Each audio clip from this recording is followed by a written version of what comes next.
A s obzirom na to da danas počinje nova školska godina, naša koleginica Milena Sokić proverava da li je sve spremno da škole na području Moravičkog okruga prime sve učenike u školske klupe. Dobro jutro. Prvo ću poželeti upravo njoj. Ona nam se javlja iz Čačka. Milena, da te čujemo. Dobro jutro. Dobro jutro, Bojana. Dobro jutro gledalcima Prve televizije. Tako je, sve je spremno da učenici sednu za svoje školske klupe, a moja jutrošnja sagovornica je Slađana Parezanović ispred Moravičkog okruga. Dobro jutro i hvala što govorite za gledaoce Prve, pa na samom početku recite mi da li je sve spremno ovde u Moravičkom okrugu, kakva je situacija i koliko ima učenika na području Moravičkog okruga? Prvo, dobro jutro i srećan početak svima onima kojima 1. septembar nešto znači, a to su učenici i sve porodice, znači učenika koji danas polaze u školu. Sve je spremno, škole su spremne da dočekaju oko 20, nešto malo manje od 21.000 učenika, ali danas su nam nekako posebno važni oni mali prvaci koji prvi put ulaze u školu. Njih je u Moravičkom okrugu 1764 i naravno učenici prvog razreda gimnazije i srednjih škola koji se danas opet prvi put sreću na novi način sa školom,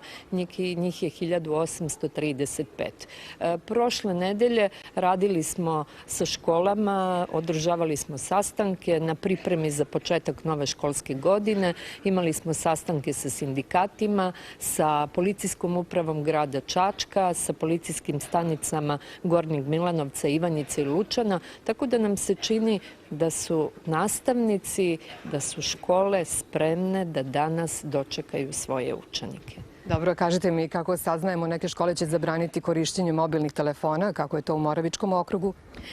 Pa da, škole, u nekim školama su doneti znači interni akti koji se odnose samo na upotrebu mobilnih telefona, ali upravo smo ovih dana na sastancima razgovarali o tome da nije neophodno da svaka škola ima takav interni akt, da u okviru pravila ponašanja u ustanovi može da se definiše i upotreba mobilnih telefona. Da bude dozvoljena naravno u one svrhe za koje to dozvoli nastavnik, u obrazovno-vaspitne svrhe, a da svaka druga zloupotreba mobilnog telefona u školi i upotreba bez dozvole nastavnika bude kažnjiva. Ali o tome će škole pojedinačno odlučivati. Samo kratko kažite mi školski policajci, kako je to regulisano?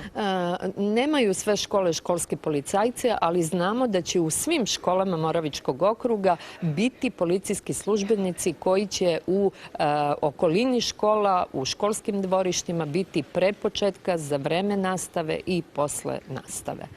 Hvala vam na izdvojenom vremenu za gledaoce jutra na Prvoj televiziji. Eto, za kraj da vas podsjetim, danas se u Lučanima otvara sportska hala. U nedelju u Zabloću je 16. po redu manifestacija Plodovi Zapadnog Pomoravlja. Kako saznajemo, Čačak je bogatiji za 4 nova stanovnika. Rođene su 4 bebe, 2 devojčice i 2 dečaka. Trenutno je u Čačku prijatnih 16 stepeni. Toliko za ovo jutro. Hvala ti, Milena, na svim informacijama.